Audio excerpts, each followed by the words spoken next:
اللہ کے محبوب علیہ السلام ایک دن مدینے سے گزر رہے تھے تو ایک شخص جس کا نام تھا سوا، تو وہ گھوڑا لیے جا رہا تھا، حضور کو پسند آ گیا، اس سے کہا کہ یہ بیچتے ہو؟ اس نے کہا بیچتا ہوں۔ کتنے کا؟ اتنے کا۔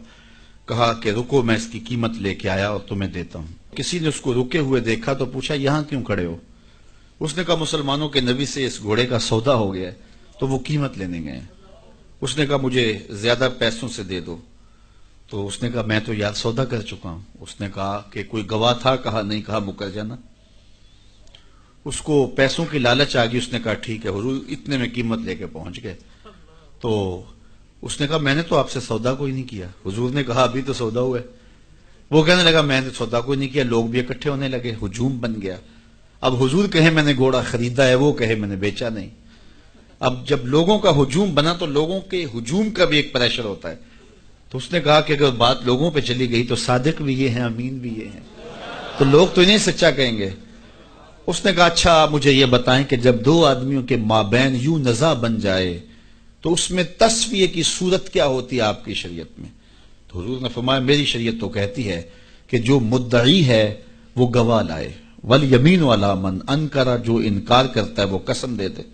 اس نے کہا پھر ٹھیک ہے، آپ کا دعویٰ ہے کہ آپ نے گھوڑا خریدا ہے تو پھر آپ گواہ دیں، اور اگر آپ کے پاس گواہ نہیں ہے تو پھر میں قسم دے دیتا ہوں۔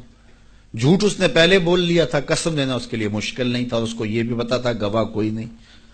تو اس نے کہا جناب آپ گواہ پیش کر دیں تو میں گھوڑا دے دیتا ہوں جس قیمت پہ آپ بتا رہے ہیں، اور اگر آپ کے پاس گواہ نہیں ہے تو پھر میں قسم دے دیتا ہوں۔ اب بھری بزم تھی، لوگوں کا ہجوم تھا، اور اس نے ایک ایسی بات کی۔ قبل اس سے کہ کچھ دیر گزرتی، حضرت حذیفہ بن یمان الانصاری رضی اللہ تعالیٰ عنہ آگے بڑھے اور کہا کہ گواہی مانگتا ہے؟ اس نے کہا جی میں گواہی مانگتا ہوں۔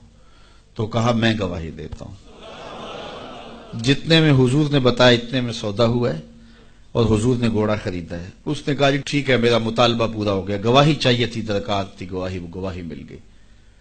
تو اس نے گھوڑا دے دیا اور قیمت اس نے لے لی۔ قیمت اس نے اپنی مرضی کی گھوڑے کے مطابق ہی لی تھی، وہ تو زیادہ پیسوں کے لالچ میں مکرا تھا۔ تو خیر اس کو راستہ نکلنے کا مل گیا، لوگ ہٹنے لگے تو حضور نے حضرت حذیفہ رضی اللہ تعالیٰ عنہ کو اشارے سے قریب کیا اور کہا کہ تم نے گواہی دی، تم تو موقع پہ موجود ہی نہیں تھے، تو تم نے گواہی کیسے دی؟ تو حضرت حذیفہ رضی اللہ تعالیٰ عنہ نے کہا حضور گھوڑا کیا ہے، آپ کے کہنے پہ تو ہم نے رب کی گواہی دے دی، ہم نے رب کو دیکھا تھا، آپ نے کہا نہ ہے تو ہم نے مان لیا، تو یہ گھوڑا کیا ہوتا ہے؟ تو حضور نے حضرت حذیفہ کا ہاتھ پکڑ کے فضا میں بلند کیا اور لوگوں کو کہا جانے والوں رک جاؤ۔ لوگ ٹھہر گئے۔ کہا کسی عدالت کچہری میں گواہ کی ضرورت ہو تو میری شریعت دو گواہ مانگتی ہے، لیکن جہاں میرا خزیمہ ہوگا، ہاں حذیفہ نہیں، خزیمہ بن ثابت انصاری رضی اللہ عنہ، جہاں میرا خزیمہ ہوگا وہاں ایک کی گواہی دو کے قائم مقام ہوگا۔ فیض پہنچا اے رضا احمد پاک کا، ورنہ ہم کیا جانتے خدا کون ہے۔ میں اگر خدا سے ملنا چاہوں تو مجھے بتاؤ نہ کہ میں کدھر جاؤں، شرق کو جاؤں، غرب کو جاؤں، شمال کو جاؤں، جنوب کو جاؤں، نیچے سوراخ کروں، اوپر سیڑھی لگاؤں، کدھر جاؤں؟ آئیے ذرا قرآن کا اسلوب دیکھیے۔ وَإِذَا سَأَلَكَ عِبَادِي أَنِّي فَإِنِّي قَرِيبٌ، حبیب میرے بندے تیرے پاس آ کے میرا پوچھتے ہیں، بندے میرے ہیں، مجھے ڈھونڈتے ڈھونڈتے تیرے پاس آ گئے اور تیرے پاس آ کے پھر میرا پوچھنے لگے۔ فَإِنِّي قریب، ان آنے والوں کو بتلا دیجئے کہ میں دور نہیں ہوں، نیڑے ہی ہوں۔ فا تاقیبیہ کے بعد علماء تفسیر نے لکھا کہ کل مقدر ہے، یہاں کل ماننا پڑے گا۔ فَإِنِّي قریب اے فَقُلْ إِنِّي قریب، ان کو کہہ دیجئے کہ وہ دور نہیں، آگے ہو تو مل جائے گا۔ یہ ہے ترجمہ کل کے مقدر ماننے سے۔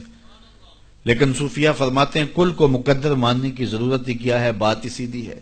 حبیب میرے بندے مجھے ڈھونڈتے ڈھونڈتے تیرے تک آ گئے، تو محبوب جب تیرے تک آ گئے میں پھر بھی دور ہوں۔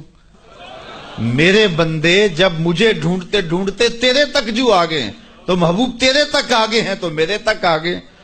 یہ تیرے پاس آ کے پھر میرا پوچھ رہے ہیں، جو تیرے پاس آگے وہ میرے پاس آگے، چونکہ تیرے تک پہنچنا ہی تو میرے تک پہنچنا ہے۔ تو کہا اگر خدا تک پہنچنا ہے تو مصطفیٰ تک جانا ہوگا، بس یہی راستہ خدا تک پہنچتا ہے۔